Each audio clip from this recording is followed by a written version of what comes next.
Hey everyone, and welcome. This is arknights with a guide today on Goldenglow.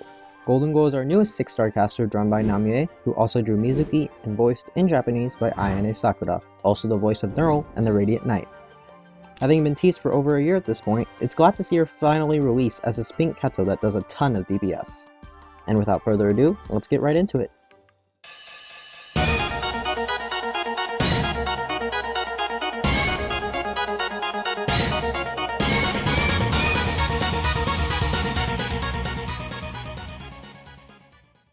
As our first 6-star Mecha Core caster, her base stats aren't a huge upgrade from Click and Kajira.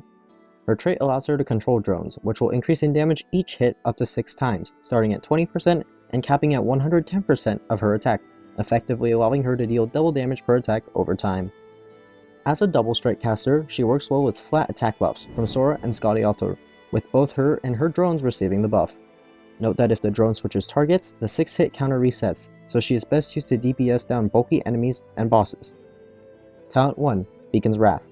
When her skill is up, each drone has a 10% chance of exploding and dealing massive AoE damage to the area around it, a good chance to deal great damage to trash mobs in the way. The talent in actual gameplay is a little bit more complicated than the 10% suggests. The explosion is a gotcha pity with a low base explosion chance, which increases on each non-explosion. The 10% is a rounded average after doing the math, and I'll be uploading a science video soon explaining this more in depth. In practice, this means that getting 2 explosions in a row or having a long drought of explosions is extremely rare, a decent RNG balancing mechanic if I do say so myself. A potential downside of this is that all of Goldenglow's skills allow the drone to lock onto the target until the target is dead to make full advantage of the trait, but this explosion will release the lock on and could switch to another target if they are closer to the blue box, but more on this later. Overall, this adds a large DPS increase to both her single target and AoE performance, already making her a force to be reckoned with. Talent 2, Precise Redirection. This talent is similar to Surtur's talent and allows Goldenglow and her drones to ignore a flat 15 resistance, and 18 with potential 6. Like Surtur, it scales better the more res the enemy has, and will be a helpful addition in places where casters might not be super ideal, like Chapter 9's Refraction mechanic, and end of chapter bosses like Frost Nova, Patriot, and Tallulah. When paired with Ifrit's talent, you can already see the massive damage incoming. Skill 1, Scattering Sparks. Upon skill activation, gains an attack buff, attack speed buff, and an extra drone. It's pretty basic like all skill 1s, but can provide a massive DPS increase compared to other caster skill 1s, with that extra drone and attack speed working together with her trait to recover that same target attack bonus faster. This will be the skill you want to use if you need to quickly burst down a boss enemy right next to you, and can even be viable after E2ing her. Skill 2, Surging Current. Upon skill activation, gains an attack buff, range increase, and an extra drone, and lasts for an infinite duration, and is great for you lazier players. This is her consistent damage skill and allows for a decent control over an area over a long period of time. It's very similar in practice to AFL's skill 2. It's best used against medium strength enemies with trash mobs next to them to take advantage of both the trait and the talent 1, but can still burst bosses given an open field.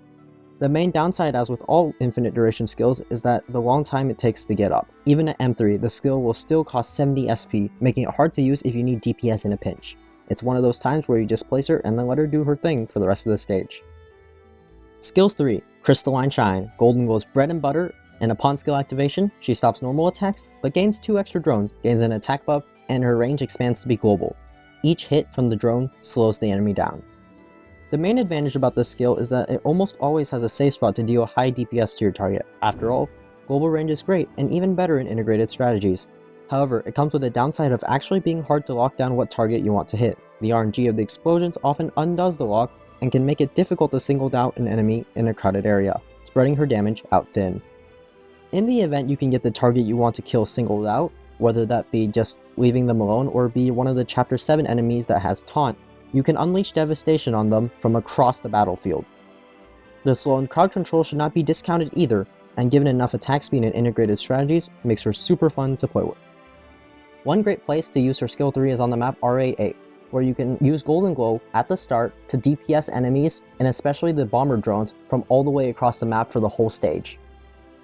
Now that we've gone over her kit, what should we take away from this? Goldenglow is a versatile caster that mainly does single target DPS, but her talent allows her to deal decent AoE damage.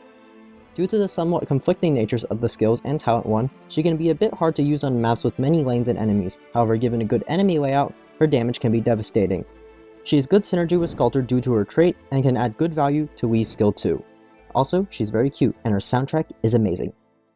And that's all, everyone. If you enjoyed and found this useful, a like and subscribe would be amazing. Many thanks to 二色彩虹 for some clips and inspiration from his guide, and link to his Chinese guide in the description.